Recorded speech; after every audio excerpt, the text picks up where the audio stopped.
Hola, bienvenidos a Parasitología Clínica. En esta clase vamos a hablar del filum Arthropoda.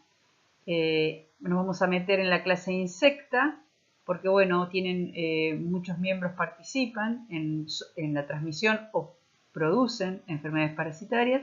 Para dirigirnos al orden Hemiptera, que allí están las vinchucas, que sabemos son vectores de la enfermedad de Chagas. Los artrópodos en general son organismos invertebrados, multicelulares, tienen exoesqueleto quitinoso. ¿Qué quiere decir eso, exoesqueleto? Bueno, que tienen el esqueleto por fuera, por lo tanto para crecer tienen que mudar, ahora vamos a ver qué significa eso, y tienen apéndices pares articulados, por ejemplo, un par de antenas, un par de palpos. Los de importancia médica se ubican principalmente en dos clases, que son insecta y arácnida.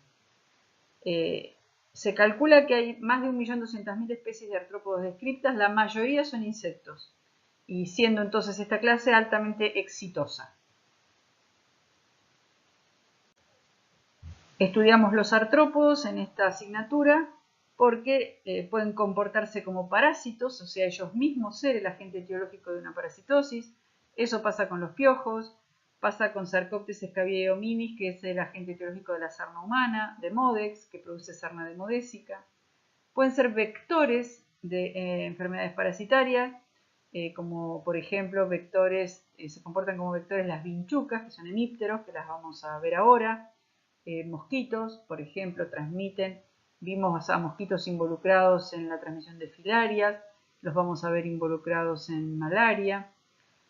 Pueden ser ponzoñosos, por ejemplo las arañas o los escorpiones que nos inoculan algún tipo de tóxico o veneno, o también pueden tener un comportamiento del tipo alérgeno, que bueno, eso suele pasar con ácaros y lepidópteros, donde producen cuadros alérgicos en personas susceptibles.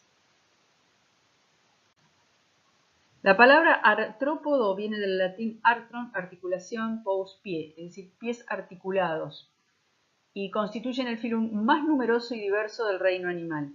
Si nosotros vemos este esquema, por ejemplo, se destaca que los insectos ocupan el 75%, otros artrópodos el 11% y el resto de los animales solo un 14%. Tienen una anatomía, una fisiología y un comportamiento con un diseño muy simple, pero que es altamente eficaz. Aquí les muestro cómo se clasifican, simplemente para tener una idea de qué decimos cuando hablamos del filum Arthropoda. Y fíjense que tiene distintos subfilum. Uno es el Trilobitomorpha, que son estos organismos que ya están extintos. El otro es el Chelicerata. Ahí está Arácnida, que sí nos interesa. Los otros no tienen importancia para salud humana. Después está el subfilum Myriapoda. Bueno, ahí están este tipo de organismos como los 100 pies o los 1000 pies. Los crustáceos, que tampoco tienen demasiada importancia en parasitología clínica, pero sí el último subfilum, que es el Uniramia, porque aquí está la clase insecta. Y hay muchísimos insectos involucrados en la parasitología. Bueno, el filum Arthropoda. Recién vimos los distintos subfilum y dijimos que lo que más nos interesa son los arácnidos y los insectos. En forma general son invertebrados pluricelulares, tienen el cuerpo segmentado o una sola masa corporal. El cuerpo segmentado significa que vamos a poder distinguir, por ejemplo, cabeza, tórax y abdomen, o cefalotórax y abdomen, o una sola masa corporal. Por lo tanto, no hay segmentación. Los apéndices son articulados, ¿sí? Las antenas son articuladas, las patas son articuladas. Tienen exoesqueleto, eso significa que tienen una estructura rígida por fuera que sostiene el resto de las partes blandas del cuerpo. Cuando tienen que crecer, es decir, pasar a un estado de mayor tamaño, deben mudar. Ese proceso, ese crecimiento, se llama muda o ecdysis, y lo que hacen los artrópodos ahí es dejar ese exoesqueleto que parece como si fuese una réplica de sí mismo, deja como si dejara la ropa, por eso se llama muda o ecdysis.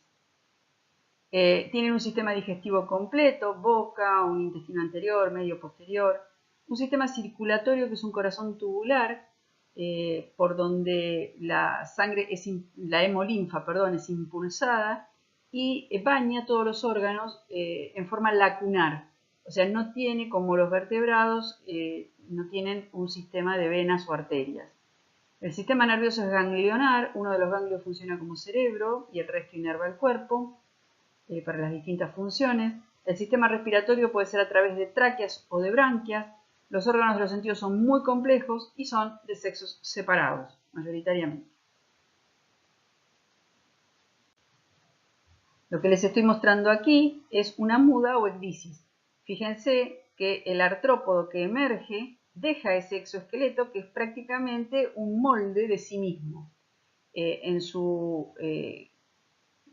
capa externa, digamos, en lo que sería su quitina, eso se va a endurecer y va a volver a tener un exoesqueleto rígido una vez que haya salido del anterior. En particular, en esta muda o ecdisis, fíjense que no solo cambió de tamaño, es más grande, sino que cambió de características. Por ejemplo, el artrópodo anterior no tenía alas y este sí tiene alas. Es decir, en cada muda o ecdisis se puede solo aumentar de tamaño, pero también se pueden ganar distintas características. Aquí les estoy mostrando un esquema simple de un artrópodo, como sería por dentro. Y están las estructuras de las que ya hablamos en el listado anterior. Esto que ven acá, color amarillo, es el corazón tubular, que se proyecta por todo el cuerpo. Este es el sistema ganglionar, que está marcado con 1. 1 funciona como cerebro y después está todo el sistema de ganglios, lo ven por acá. Tiene un sistema digestivo, que tiene una parte anterior, que es esta, un intestino medio, que es esto, y un intestino posterior. O sea, es un diseño muy simple, pero que le permite, por supuesto, adaptarse y vivir muy bien en distintos hábitats. La denominación del aparato digestivo, fíjense que algunos autores le dicen estomodeo, mesenterón y proctodeo, que esto es el anterior, el medio y el posterior. O se llama intestino anterior, medio y posterior, o estómago, medio y posterior. O sea, está dividido en 3 partes. Pueden llegar a leer en algunos artículos que se refieren de distinta manera a lo mismo. Se los muestro por eso. En cuanto al sistema respiratorio, bueno, respiran la mayoría de los que son terrestres respiran por tráqueas o también pueden tener pulmones en libro. Las tráqueas son unos orificios que aparecen generalmente en los segmentos abdominales. Ven, por ejemplo, esta langosta que está dibujada acá. En el abdomen está dividido en segmentos y en cada uno de los segmentos hay como un orificio.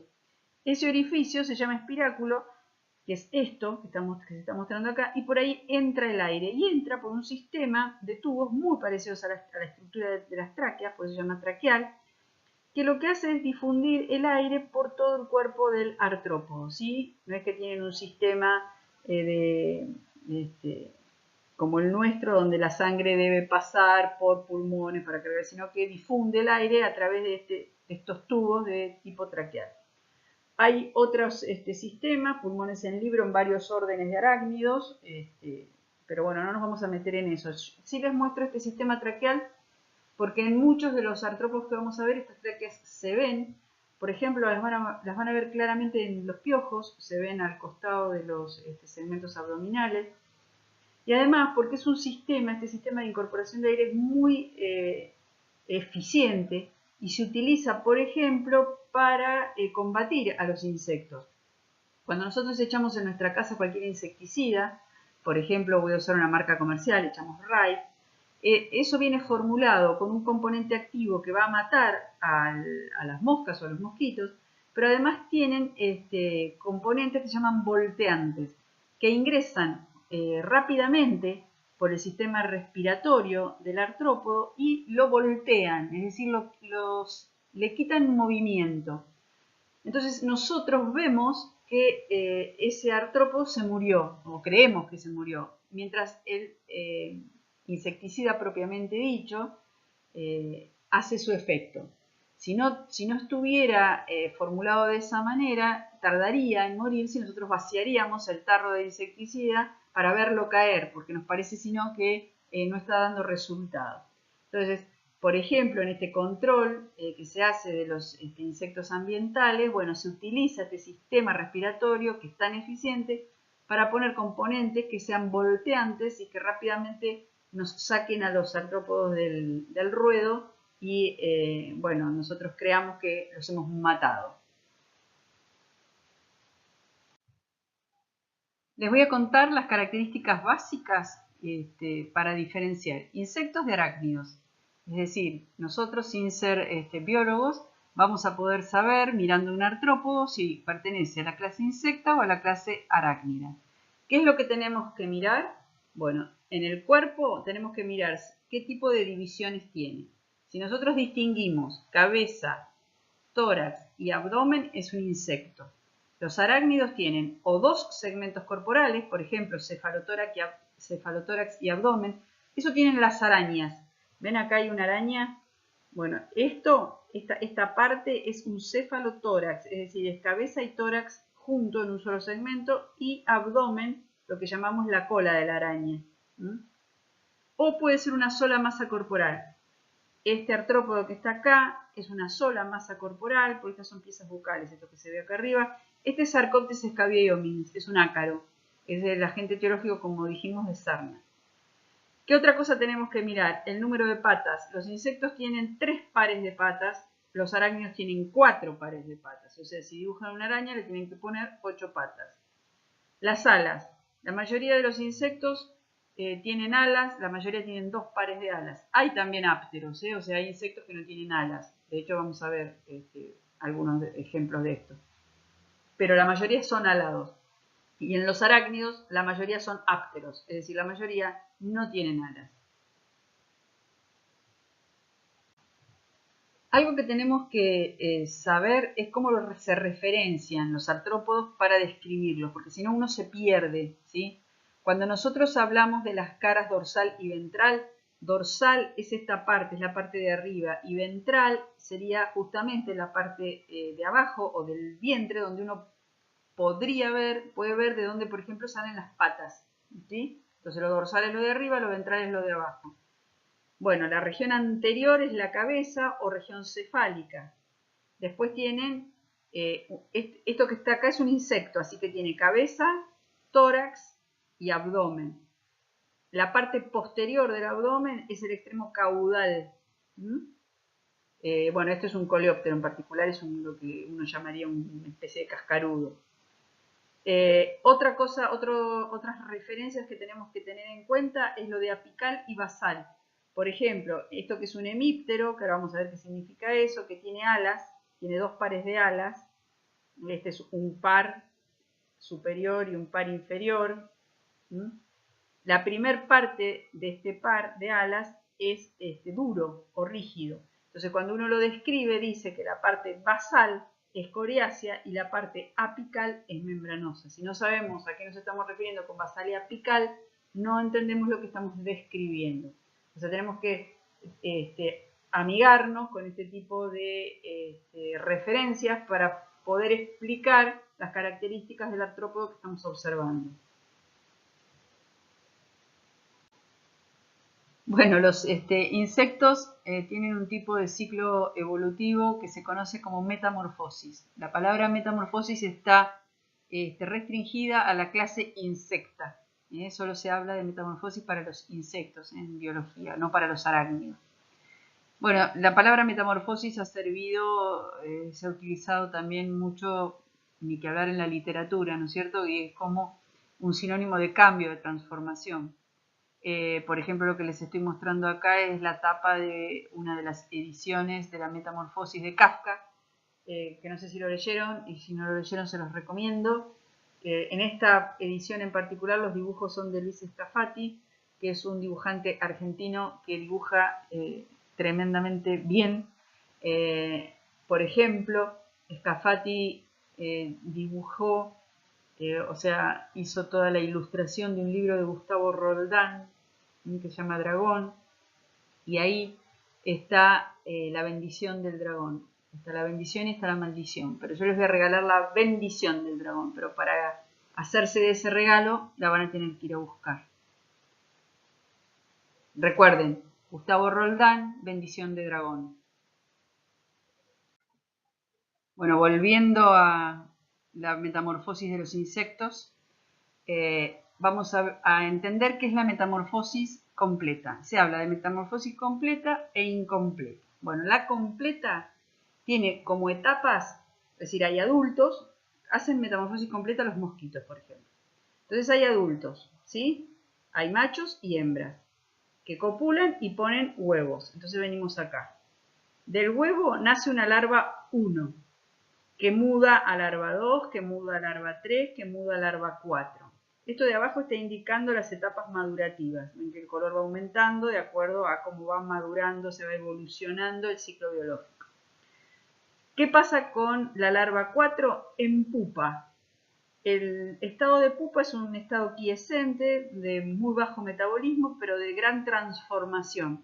Porque fíjense que todas estas etapas, las larvales, en realidad parecen medio vermiformes, ¿no? Justo como larvas o como gusanos. Se encierra en un capullo y después emerge un insecto que tiene alas y que es completamente distinto a las etapas juveniles. Entonces, en la metamorfosis completa, se llama completa porque el cambio es realmente muy drástico. Es eso de ser un gusano y pasar a ser una mariposa, ¿no? Cuando se dice eso se hace referencia justamente a este gran cambio, pasar de estados juveniles que son larvales a transformarse en algo que vuela. De manera que en la metamorfosis completa los estados son huevo, larva, pupa y adulto.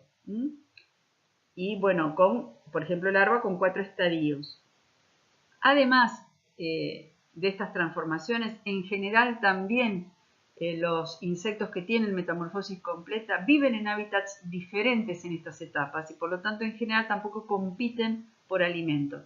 Por ejemplo, en los mosquitos todos los estados larvales y la pupa se desarrollan en el agua. En cambio, el adulto es terrestre. ¿A qué se llama metamorfosis incompleta? Bueno, es un término que los biólogos quieren dejar de usar porque dicen que no es que es incompleto, porque igual ocurre, no como algo que pareciera que fue algo que no está terminado. Pero se llama incompleta o hemimetábolo, se dice también, porque el cambio no es tan drástico, simplemente por eso. Entonces, acá, ¿cuáles son los estados? Hay adultos, como están dibujados acá. Un adulto, macho y hembra, ponen huevos. Acá está el primer estadio, huevo. Del huevo nace ahora una ninfa, no una larva. Ahora se llaman ninfas. Una ninfa 1 que muda a una ninfa 2, ya sabemos lo que es la muda, que muda a una ninfa 3, que muda a una ninfa 4, que muda a una ninfa 5, y la ninfa 5 muda a adulto, macho o hembra, que copularán y pondrán huevos. De manera que en la metamorfosis incompleta los estados son huevos, ninfas y adultos. ¿Qué características tiene esto? Bueno, que las formas juveniles, es decir, las ninfas y los adultos en general viven en el mismo hábitat, se alimentan de lo mismo y se parecen. Fíjense en estos esquemas que las formas, la morfología de los juveniles es muy similar a la del adulto.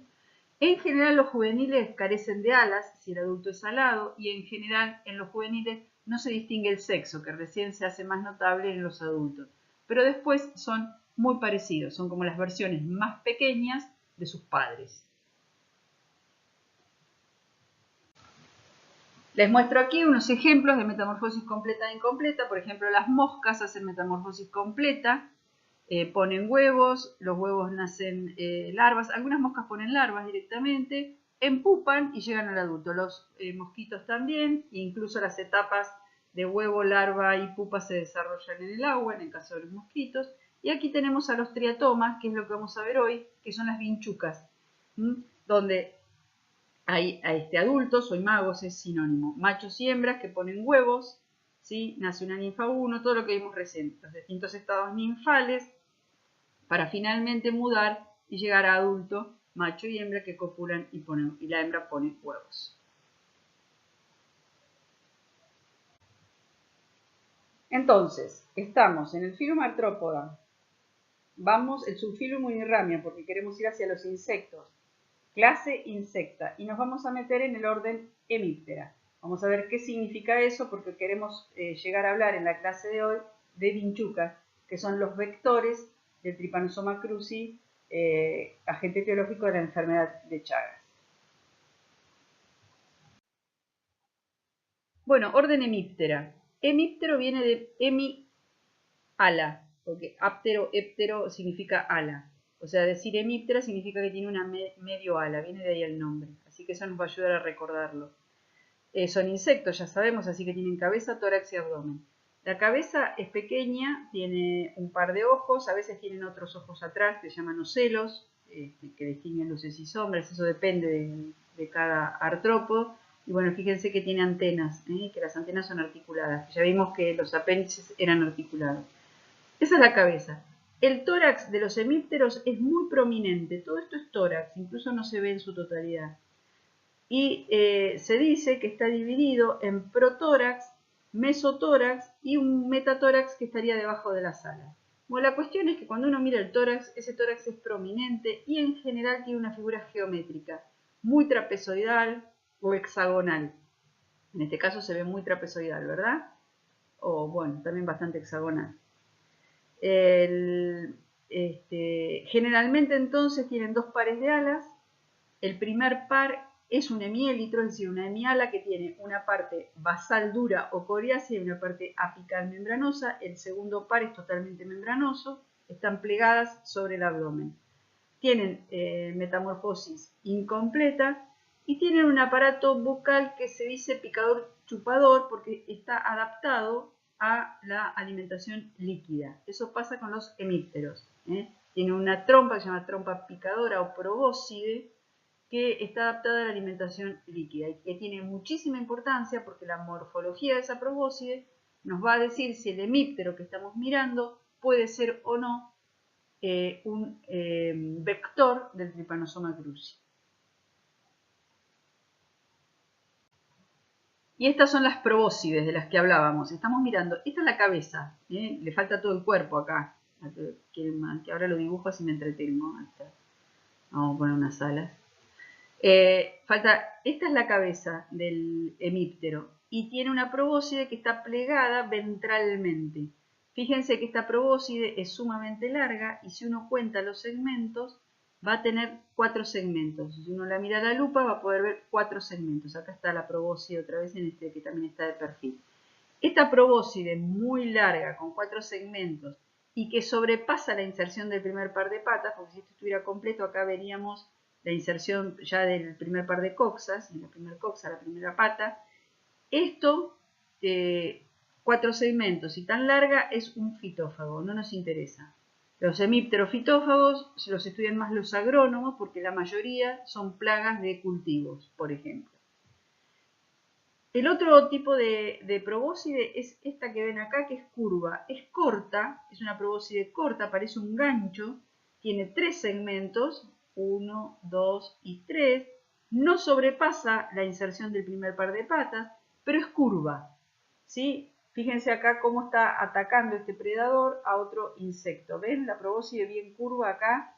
Bueno, la alimentación es líquida, se llama predador, pero no es que mastica al otro artrópodo. Lo que hace es tomarle, como chuparle la hemolinfa, digamos, ¿no? Y así es como lo ataca. Pero la trompa siempre es de alimentación líquida. Y finalmente tenemos a la probóscide hematófaga en este dibujo, que es una probóscide que también es corta, tiene 1, 2, 3 segmentos, está plegada sobre la cabeza en la región ventral, ven acá cómo está plegada, la va a desplegar, la va a extender para picar, miren esta, ven, acá como la extendió, ahí, es como que la despliega desde su vientre, la saca, ahí están todas las piezas bucales y ahí es cuando chupa sangre. Si uno mira un hemíptero que tiene estas características, es decir, una probóscide recta, no curva, engancho como la del depredador, sino recta, con 3 segmentos y que no sobrepasa la inserción del primer par de patas, eso es una hematófaga. Los hemípteros hematófagos son los que se conocen en Argentina vulgarmente como vinchucas y son todos susceptibles de ser transmisores del Trypanosoma cruzi hasta que se demuestre lo contrario. Bueno, y aquí vemos los dibujos de las 3 piezas bucales que estuvimos analizando recién. A ver, les doy unos segundos para que piensen. ¿Esta a qué corresponde? Bueno, si dijeron predador, está muy bien. Esta, si dijeron hematófaga, está muy bien. Y esta, por supuesto, es la que queda, que es la fitófaga. Bueno, volvemos a este camino que estamos siguiendo para seguir analizando los distintos tipos de artrópodos que nos interesan. Vimos lo que era el orden hemíptera, ya sabemos, ese tórax grande, 2 pares de alas, el primer par un hemiélitro, ya sabemos todo eso. Miramos la probóscide. ¿Qué pasa acá? Este orden se divide en 2 subórdenes de acuerdo a cómo se insertan las antenas. En el Cryptocerata y en el Gymnocerata. Bueno, el Cryptocerata no nos interesa.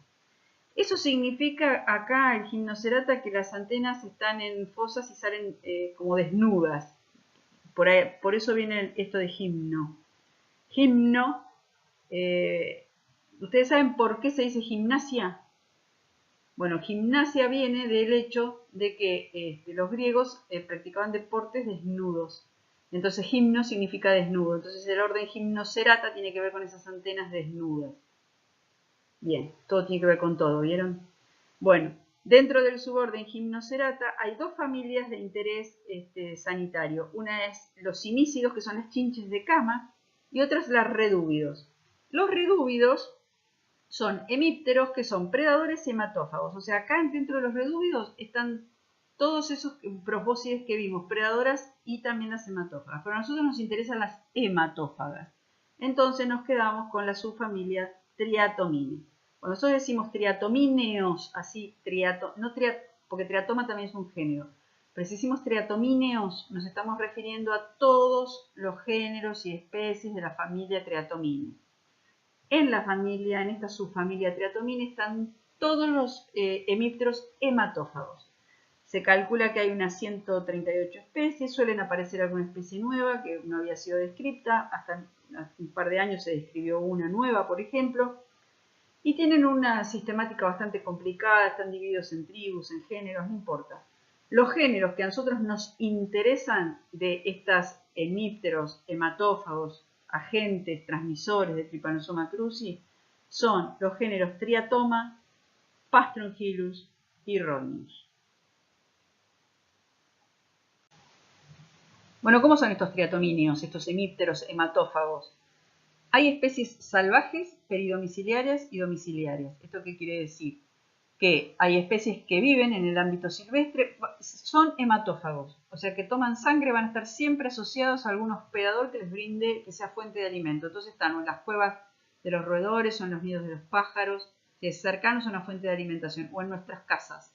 Entonces hay triatomíneos, géneros y especies que son más salvajes, otras que están en el peridomicilio, es decir, asociadas a la escucha de perro, a los establos, a los chiqueros, y otras que están ya domiciliadas, o sea, se metieron a vivir en la casa con el ser humano. El hábito es nocturno, esto quiere decir que se alimentan generalmente de noche.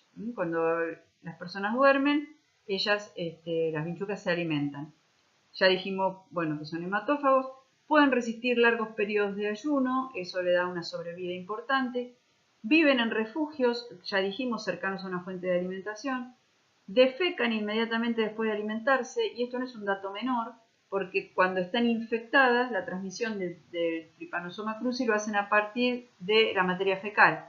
Es decir, al defecar sobre nuestra piel, nos dejan el Trypanosoma cruzi en la materia fecal, y es así como el parásito se incorpora a través de pequeñas escoriaciones de la piel o por el sitio de la picadura cuando nos rascamos, o si picaron en la cara, por ejemplo, para alimentarse y dejaron la materia fecal en las mucosas, por ejemplo en la boca o en los ojos, es puerta de entrada. O sea que esa condición que tienen de defecar inmediatamente después de alimentarse las hace exitosas como vectores del Trypanosoma cruzi. Vuelan, pero no son muy buenas voladoras. Hay una dispersión pasiva también que tiene que ver con cosas que vienen de áreas más endémicas, por ejemplo, maderas, pues suelen venir en cargamentos de maderas o de ladrillos, de Santiago del Estero, de Chaco, donde hay mayor proporción de vinchucas en el ambiente, y tienen también alguna dispersión por vuelo. En Bahía Blanca hay vinchucas, en Bahía Blanca hay Triatoma infestans y hay Triatoma patagónica, dos especies importantes, y les va a pasar que pueden, por ejemplo, un día de viento, ustedes tienen las ventanas abiertas, se puede entrar alguna que en general entran planeando, las lleva un poco el viento. Pero no es que están colonizando las casas, porque vamos a ver que requieren de condiciones ambientales especiales para instalarse. Pero ¿qué va a pasar si ustedes encuentran un hemíptero dentro de sus casas o alguien se las lleva al laboratorio? Bueno, van a tener que mirar esa probóscide, esto que estuvimos viendo recién, porque la característica de la probóscide va a hacer que ustedes puedan decir si eso que están viendo es un hemíptero hematófago o no. Esto que vemos acá son los que serían viviendas de confort para los vectores, en el sentido de que necesitan endijas, lugares oscuros, húmedos, entonces son casas de adobe con techos de paja. Fíjense acá están sacando adobe y está lleno de vinchucas. Ahí estas construcciones muy precarias con mucha madera, techos de paja como se ve acá. Cosas amontonadas dentro de la casa, como esto, donde haya escondites, se suelen meter debajo de la cama. ¿Y qué es lo que está mostrando esto acá? Este círculo rosado que están mostrando como unas manchas amarillo-verdosas. Bueno, ¿qué es lo que pasa? Cuando las vinchucas, están alojadas en las casas, generalmente hay algunas debajo de las camas, detrás de los cuadros, en distintos escondites, pero muchas están también en los techos, ¿no es cierto? En los escondites del techo. Entonces a la noche lo que hacen es abrir las alas y dejarse caer, para descender y alimentarse. Se alimentan de las personas que están durmiendo o de los animales. Hay muchas casas así rurales donde se comparte habitación, o sea, duermen las personas y duerme también el perro, u otros animales que entran y salen y duermen también en la casa. Entonces esas vinchucas se alimentan y cuando se cargan tanto de sangre no pueden volar y volver a sus escondites. Y lo que hacen es volver caminando por las paredes. Y cuando caminan por las paredes, van caminando y van defecando. Entonces van dejando todas estas marcas que ustedes ven acá, que es materia fecal. Además, cuando uno entra a una casa que está infestada por vinchucas, además de ver estas marcas en las paredes, que son muy típicas, hay un olor muy especial. Es un olor parecido a la manteca rancia, es un olor abutírico. Bueno, este tipo de construcción es un hábitat ideal para las vinchucas, de manera que en el norte, nuestro norte argentino, donde existen este tipo de construcción, bueno, evidentemente van a estar habitadas por vinchucas y eso es un grave problema. Lo que se hace, lo que están viendo acá, por ejemplo, es a una persona fumigando un área peridomiciliaria, ¿no? Parece una especie de galpón o gallinero, eso también, ahí también se alojan. O sea, se alojan dentro de la casa y también en el peridomicilio, donde también tienen contacto con los animales domésticos. Cuando las vinchucas están infectadas, bueno, nos transmiten el parásito, y a nosotros y a los animales. Nosotros somos hospedadores y hay más de 180 animales considerados reservorios. Así que bueno, el parásito tiene un gran campo de acción.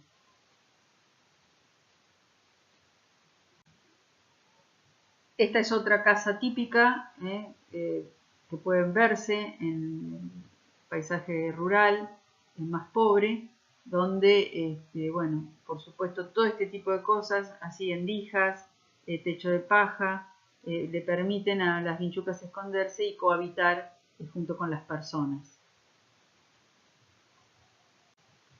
Los triatominios tienen nombres regionales, o sea, en cada lugar han ido recibiendo nombres distintos. Lo que nosotros vemos acá, por ejemplo, en Brasil le dicen barbeiros. ¿Por qué le dicen barbeiros? Bueno, como su nombre lo indica, barbeiro, bueno, ellos le dicen barbeiro a los peluqueros también, tiene que ver con que a las vinchucas les gusta bastante picar en la cara. Tienen cierta atracción por los gases respiratorios, así que por eso le dicen barbeiros. De hecho, por ejemplo, en Estados Unidos le dicen kissing bug, o chinches besuconas, justamente por esa aptitud que tienen, esa actitud de acercarse a la cara de las personas. En Argentina les decimos vinchucas. Vinchuca viene del quechua huinchucuy, la que se deja caer, y que tiene que ver con esto que les contaba, de dejarse de planear, o sea, abrir las alas y caer sobre las víctimas sobre las que se va a alimentar cuando están en altura, ¿no es cierto? Cuando están viviendo en altura bajan de esa manera. Bueno, por ejemplo, en Perú les dicen churimacha, chupasangre en Ecuador, chinchón en México, chinchorro en Ecuador, y así reciben distintos nombres en distintos lugares. Están citados acá los 3 géneros de triatominios más involucrados en la transmisión del Trypanosoma cruzi, que son Rhodnius, la especie Prolixus en Venezuela, Pastrongyllus megistus, muy involucrado en Brasil, además de Triatoma infestans también en Brasil, y en Argentina la especie involucrada de vinchuca involucrada en la transmisión del Trypanosoma cruzi es Triatoma infestans, es la que se ha domiciliado.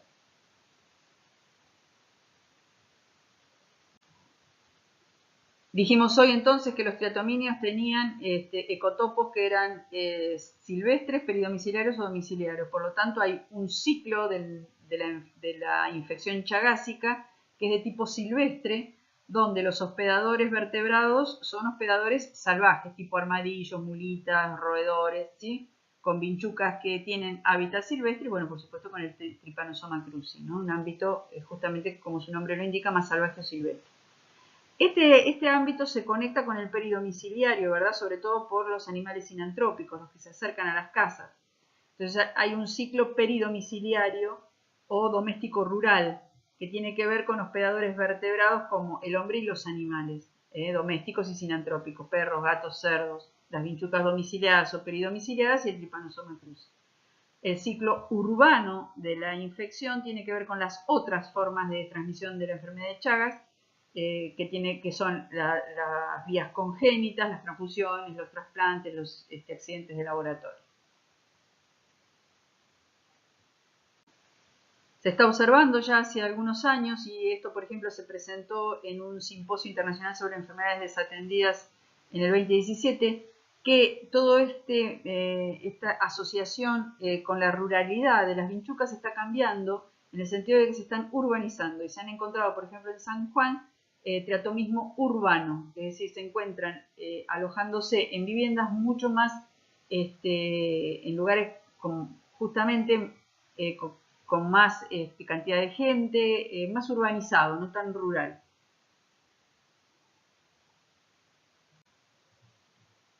Vemos aquí la distribución de algunos triatominios, que dijimos que había como 138 especies, y que cada zona tiene su triatominio, ¿no es cierto?, involucrado en la enfermedad de Chagas. Bueno, para nosotros, para Argentina, es Triatoma infestans, que es la que está en amarillo. Y fíjense que en nuestro mapa está todo punteado en amarillo porque esta especie es la involucrada en la transmisión. Para Brasil, por ejemplo, está Pastrongyllus megistus, también está Triatoma infestans. Para Venezuela está Rhodnius prolixus como la más importante. También Triatoma dimidiata, más en Centroamérica. O sea, hay distintos géneros y especies en las distintas regiones geográficas. Para la Argentina, que sabemos que es Triatoma infestans, vamos a ver que hay una especie secundaria que se llama Triatoma patagónica, pero bueno, al sur del paralelo 42 ya prácticamente son muy escasos. Desde el paralelo 42 hacia arriba es donde encontramos vinchucas en mayor cantidad. Les comentaba que Triatoma infestans es la más importante y las otras especies son patagónica, guasayana y sórdida acá en Argentina. Nosotros pudimos encontrar Triatoma patagónica en Río Colorado en una época, hace muchísimos años, allá por la década del 90, donde se había hecho una fumigación para erradicar a Triatoma infestans de las casas, y cuando se hizo un control se encontró que Triatoma patagónica se había metido dentro. Eso se ha visto en muchísimos lugares. Por ejemplo, en Brasil se ha hecho tratamiento insecticida para sacar a Pastrongyllus megistus y se metió Triatoma sórdida. O sea, es bastante común que estas especies que están secundarias colonicen las casas cuando sale la especie, cuando se trata a la especie primaria. O sea que en Argentina no están involucradas en la transmisión, pero son especies que podrían llegar a tener una importancia en el futuro. Vemos aquí una serie de dibujos Estos dibujos corresponden a un dibujante de una revista en la época en que la transmisión del conocimiento tenía que hacerse con dibujos porque no se sacaban fotografías, no había forma. Así que son excelentes dibujos y fíjense que en todos los casos se ven el tórax estos prominente que habíamos detallado para los hemípteros. Bueno, tienen los dos pares de alas que se ven acá y tienen este borde que tiene distintos colores que se llama conexivo.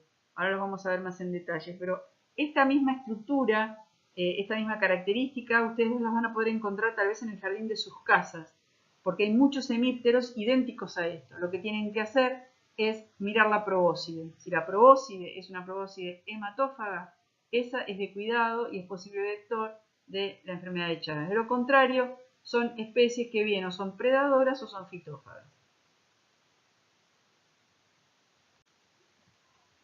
Esta es Teratoma infestans. Bueno, acá se ve una ninfa y acá están los adultos.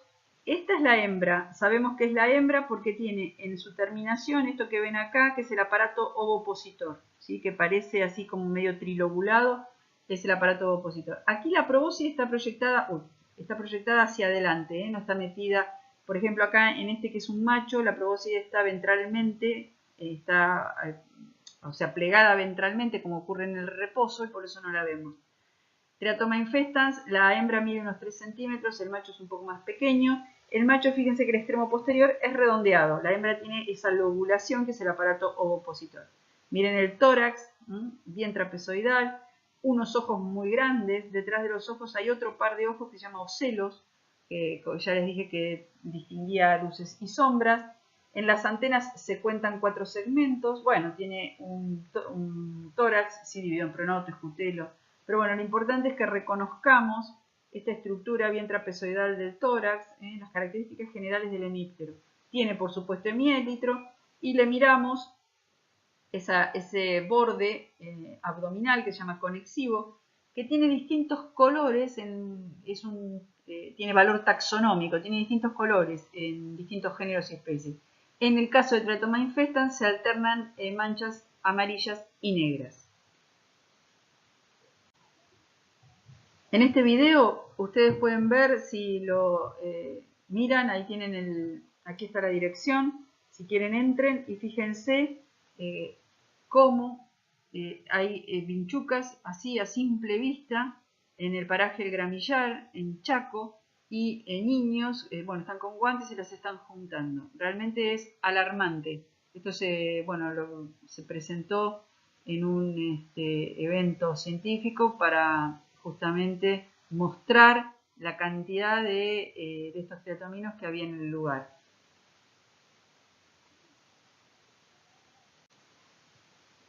Vemos aquí todo el ciclo evolutivo de las vinchucas, desde la ninfa 1 a la ninfa 5, adultos, hembra y macho. Esta no es Teratoma infestans, es otra especie, pero no importa, son bastante parecidas.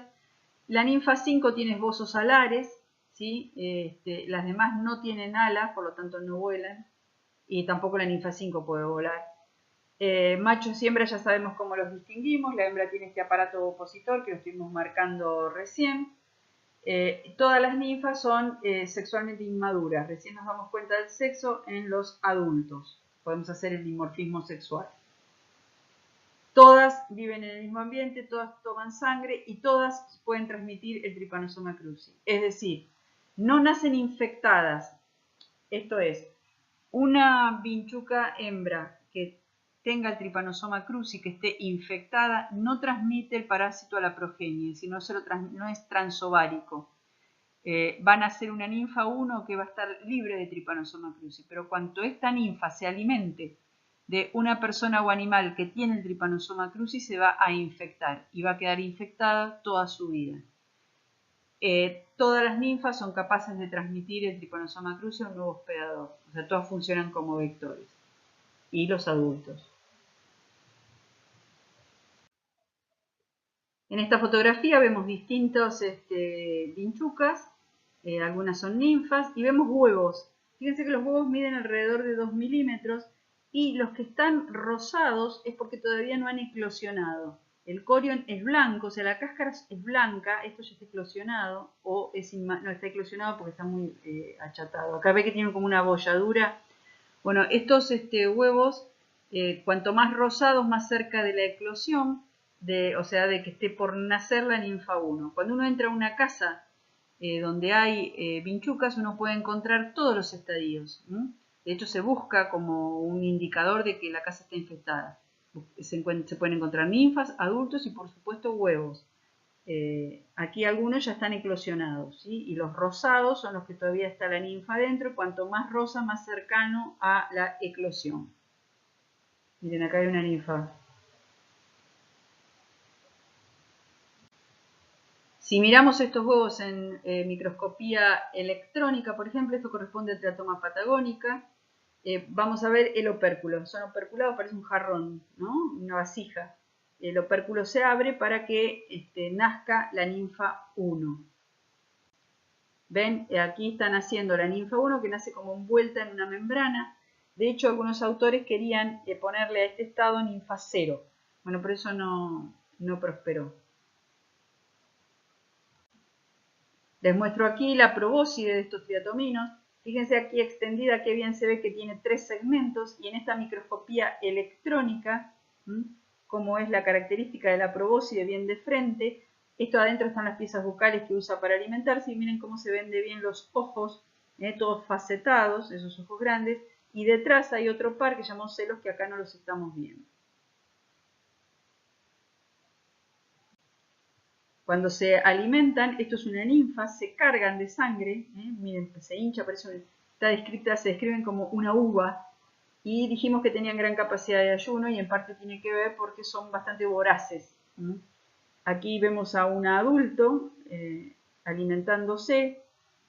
Fíjense cómo despliega la probóscide para alimentarse, y tienen como un repliegue abdominal que les permite, como si fuese un bandoneón, les permite ensanchar el abdomen y cargar más cantidad de sangre. Bueno, estos conceptos son muy importantes. No todas las vinchucas transmiten el parásito, por supuesto, porque tienen que estar infectadas. Es decir, en algún momento tuvieron que alimentarse de una persona o animal que tenía el Trypanosoma cruzi. Una vez que se infectan, lo son toda la vida. Que es lo que dice ahí. Más o menos se infectan, o sea, en caso de ingerir sangre de una persona o animal infectado, la vinchuca se vuelve infectante unos 10 a 30 días después de haber picado. O sea, ya se realizó el ciclo biológico en su interior del parásito y bueno, permanece infectada toda la vida. La vinchuca que está infectada va a transmitir el parásito siempre, y las vinchucas infectadas no transmiten, algo que esto ya se los había dicho, no transmiten el T. cruzi a su descendencia, o sea, no lo transmiten la mamá a los huevos. La ninfa 1 tiene que alimentarse de un animal o persona que tiene el T. cruzi para infectarse. Si nosotros necesitamos tener una colonia de triatominos que no esté infectada, que por ejemplo eso se va a usar para hacer un método de diagnóstico que se llama senodiagnóstico, tenemos que alimentarlas sobre aves. Es decir, en un insectario, cuando se requiere tener colonias de triatominos, se usan como fuentes de alimentación, por ejemplo, palomas o gallinas. Hay algunos sistemas artificiales, pero no funcionan muy bien. ¿Por qué? Porque las aves son refractarias, entonces nos aseguramos de que no vamos a transmitirle a esas vinchucas, a esa colonia que tenemos, el parásito, ¿verdad?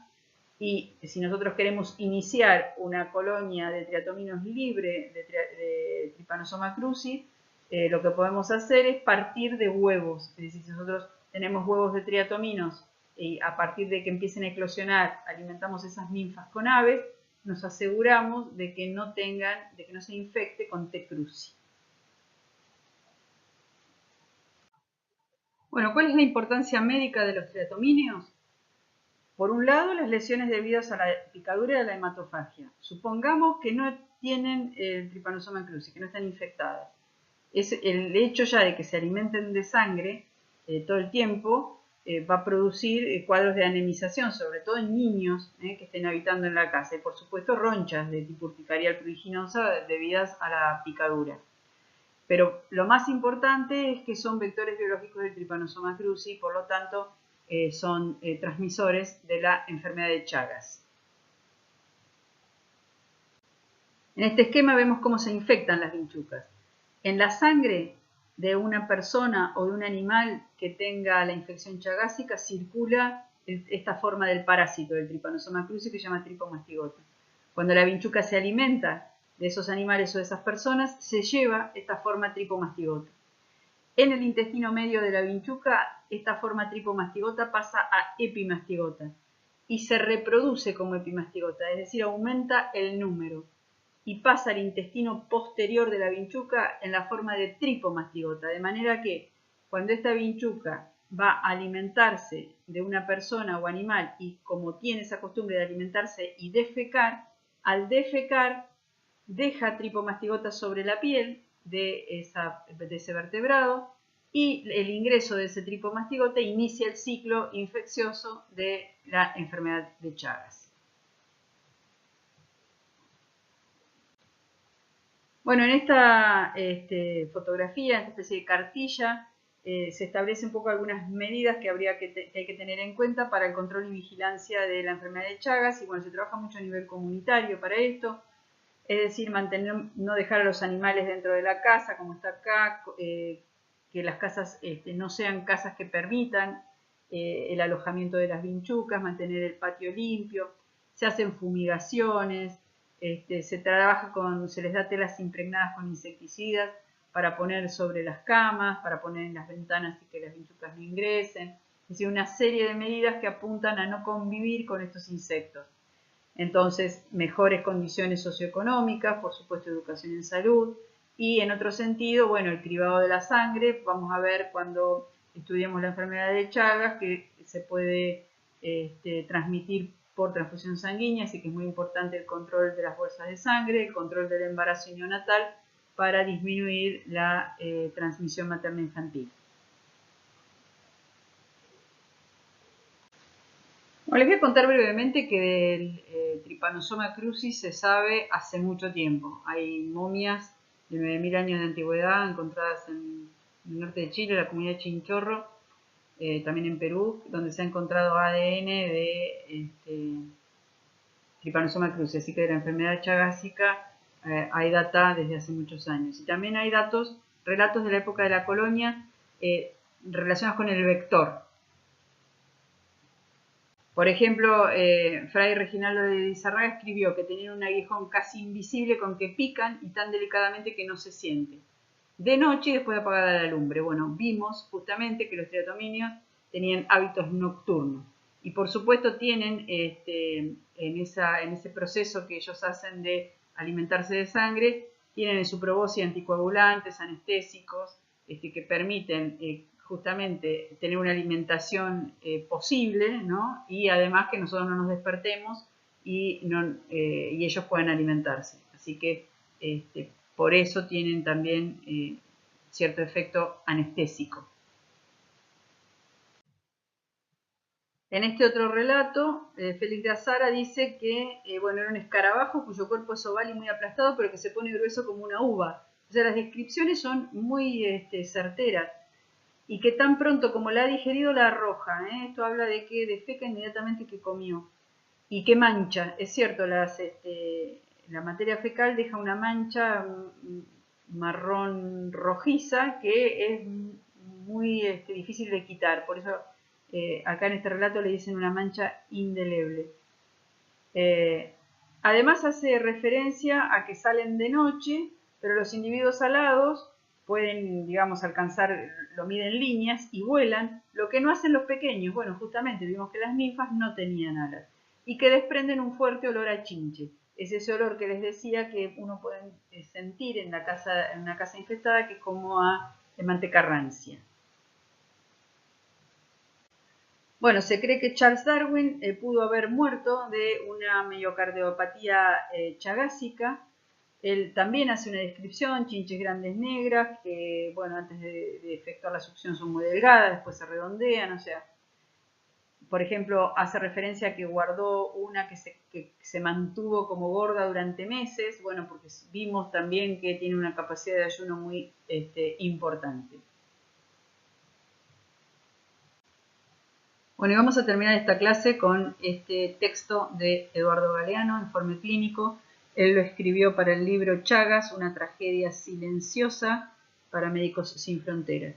Eduardo Galeano escribió también, bueno, ha escrito un montón de libros y de frases y de textos. Algunos son muy emblemáticos, por ejemplo, Las venas abiertas de América Latina, creo que es un libro ineludible. Y bueno, por ejemplo, Memorias del Fuego, es una trilogía tremenda. Bueno, es realmente un escritor muy prodigioso y bueno, inmenso. Escribió: no estalla como las bombas ni suenan como los tiros. Como el hombre, mata callando. Como el hombre, mata a los callados, a los que viven condenados al silencio y mueren condenados al olvido. Tragedia que no suena, enfermos que no pagan, enfermedad que no vende.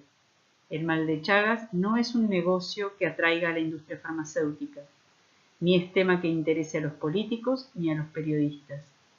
Elige a sus víctimas en el pobrerío, los muerde y lentamente, poquito a poco, va acabando con ellos. Sus víctimas no tienen derechos, ni dinero para comprar los derechos que no tienen, ni siquiera tienen el derecho de saber de qué mueren.